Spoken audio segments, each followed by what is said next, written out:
Trekking भी एक जुनून है और जो इसके आदी हैं वो जानते हैं इसकी खूबियाँ। नमस्कार साथियों, मेरा नाम है संदीप गुसाई। चौमासी से केदारनाथ की है हमारी तीसरी यात्रा है। 2 बार पहले भी मैं इस रूट से केदारनाथ पहुंच चुका हूं, लेकिन उस समय बरसात नहीं था। बरसात यानी रेनी सीजन में कितनी खूबसूरत होती है ट्रैकिंग और कितना मज़ा आता है इस सीज़न में ट्रैकिंग करना। इसमें रोमांच है, इसमें थोड़ा सा एक बारिश होने का एक एहसास भी होता है कि बारिश ज़्यादा होगी तो कैसा होगा। तो उस रोमांच को अनुभव करते हुए हम केदारनाथ आपको हथनीकोल से लेकर पहुंचेंगे। बने रहिएगा, ये वीडियो काफ़ी लंबा होगा। अगर आप हमारी तरह स्लो वीडियो देखना पसंद करते हैं जैसे मैं बनाता हूं, तो ये वीडियो आपके लिए परफेक्ट है।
चौमासी से केदारनाथ ट्रैक की सबसे जो बड़ी खासियत है वो है हर किलोमीटर में पानी।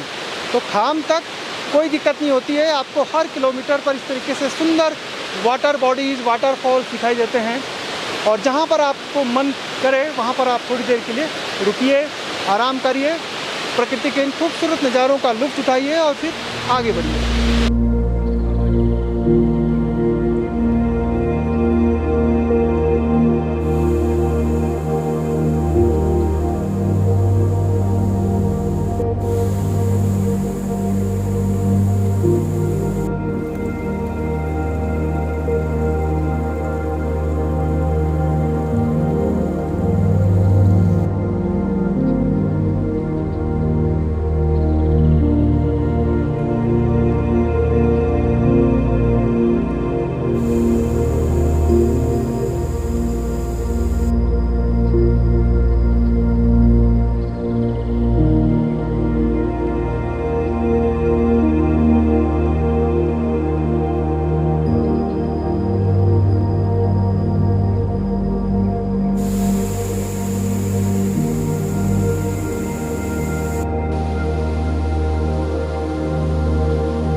ये ट्रैक एक पूरा एडवेंचर ट्रैक है। यहाँ पे थोड़ा चढ़ाई भी है आपको, फिर सीधा सीधा भी मिलेगा, फिर स्टीप थोड़ा और भी मिलेगा।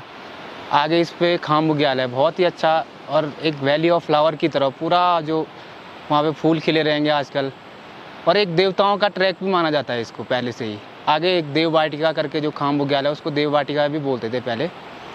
तो काफ़ी अच्छा है। वहाँ से फिर हथनी पास है जहाँ से आपको डाउन केदारनाथ दिखेगा। तो आप वहाँ से केदारनाथ निकलेंगे नीचे, और काफ़ी सुंदर ट्रैक है। इसको आप देख सकते हैं, यहाँ से चौमासी है, चौमासी से पैदल ट्रैक 22 किलोमीटर का ये।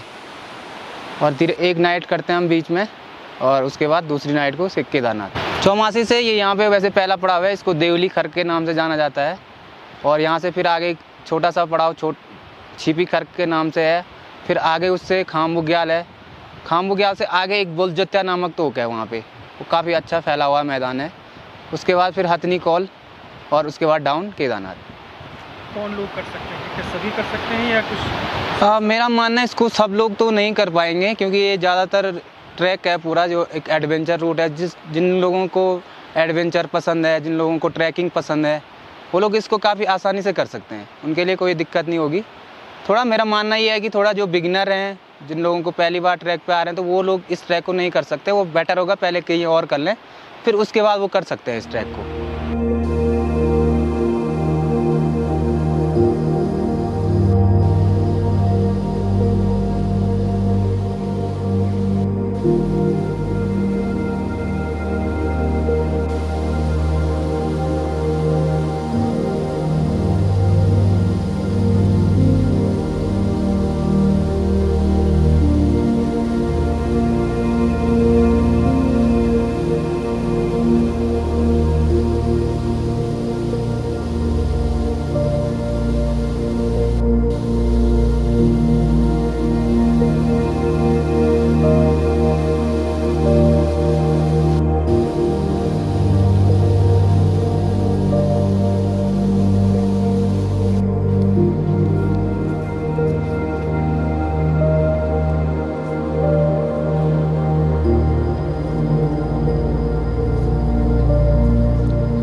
चौमासी से करीब 4 किलोमीटर हम देवली खरक में पहुंच गए हैं और यहाँ से अब उतनी चढ़ाई नहीं है, हल्की हल्की चढ़ाई मिलेगी लेकिन प्लेन भी मिलेगा। इस ट्रैक को देवताओं का ट्रैक भी कहा जाता है। जो कालीमठ घाटी है वहाँ से बिल्कुल ऐसा लगता है कि हम एकदम सुनसान ट्रैक है।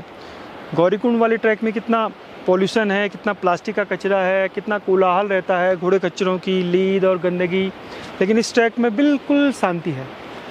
एक और बात, आपने खरगोश और कछुए की कहानी ज़रूर सुनी होगी। ऐसे ट्रैक में आपको खरगोश नहीं बल्कि कछुआ बनने पड़ेगा। धीरे धीरे चलो और ज़्यादा बैठना नहीं है किसी जगह पे, क्योंकि बैठने पर बॉडी एकदम फिर नॉर्मल हो जाती है और फिर आदमी चलने में बहुत दिक्कत होती है। तो आप धीरे धीरे चलते रहें, बस थोड़ा थोड़ा आराम करें, 5-5 मिनट और चलते रहें तो ज़्यादा मुश्किल नहीं आएगी।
आप ये जो वेस्टेज ये है ना गार्बेज है, गार्बेज से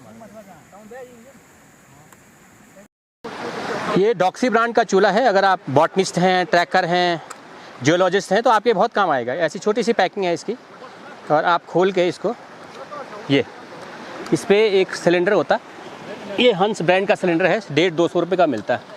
तो इसको ऐसे लगाना इस पर, ये यहाँ पे लॉक है इसका, ये इसके ठीक नीचे आपने इस लॉक को फंसाना है, ढक्कन निकालना है। ये ढक्कन निकल गया इसका, इसके नीचे ये लॉक फंसा के यहाँ पे ये होगा। इस पर लाइटर की भी ज़रूरत नहीं है कि आपको लाइटर अलग से, इनबिल्ट लाइटर है। और सबसे बड़ी बात ये है कि ये हवा से बुझेगा नहीं, ये इस पर ये है तो हवा रोक सकता है। इसको ऑन करना है, ये जल गया।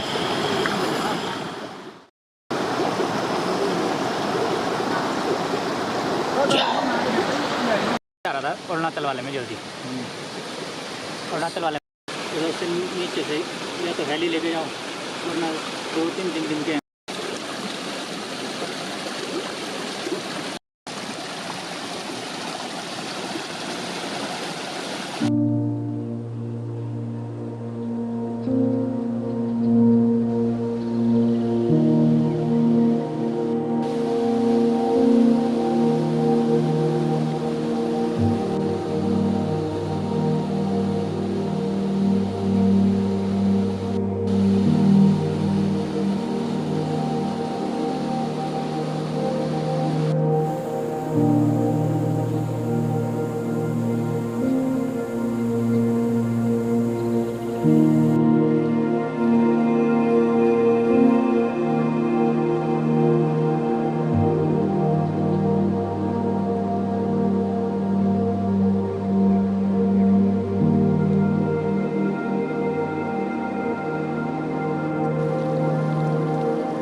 देखिए ये जो पीला फूल है इसको पेडिकुलस कहते हैं। वैली ऑफ फ्लावर में भी बड़ी संख्या में है। अब इसका सीज़न हल्का हल्का जा रहा है क्योंकि इसका पीक सीज़न जो था वो निकल चुका है। तो घाटियों में, खाम वैली में भी कई फ्लावर ऐसे हैं या तो जो ख़त्म हो चुके हैं फ्लावरिंग उनकी, और कई ऐसे हैं जो अब खिलना शुरू हो गए हैं। वैसे भी जो पीक टाइम है, चाहे वो वैली ऑफ फ्लावर में हो या खाम वैली में हो, मननी में हो या किसी भी और वैली में, सबसे पीक सीज़न यही होता है जिस समय हम हैं, यानी अगस्त के महीने में सबसे ज़्यादा फ्लावरिंग दिखती है।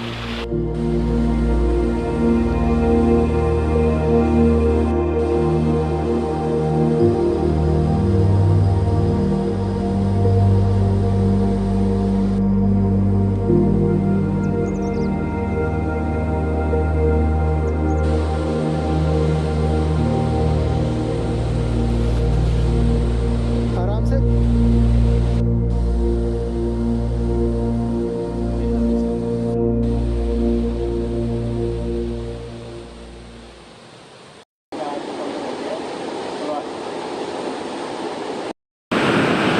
हम अपने आज जो पड़ाव है उसकी मंजिल की तरफ पहुंचने वाले हैं। थोड़ी ही दूर आगे जो हमारे दो साथी हैं वो हमारा जो मंजिल है वहाँ पर पहुँचे हुए हैं, हमारे लिए व्यवस्थाएं बना रहे हैं।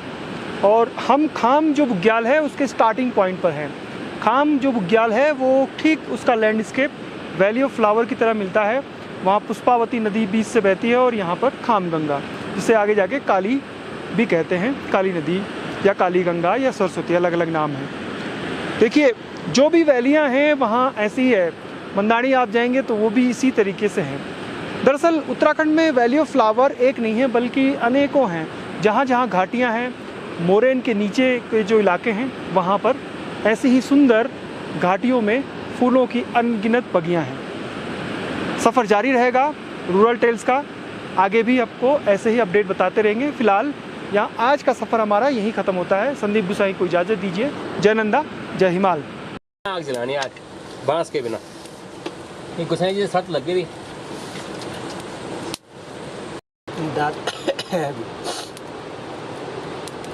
माल। दाल बनने में कितनी सीटी में हो जाएगी दाल? हो जाएगा एक सीटी में? नहीं, एक में कहाँ होगी, दो सीटी तो मरवानी पड़ेगी। ये रहा बद्री गाय का देसी घी।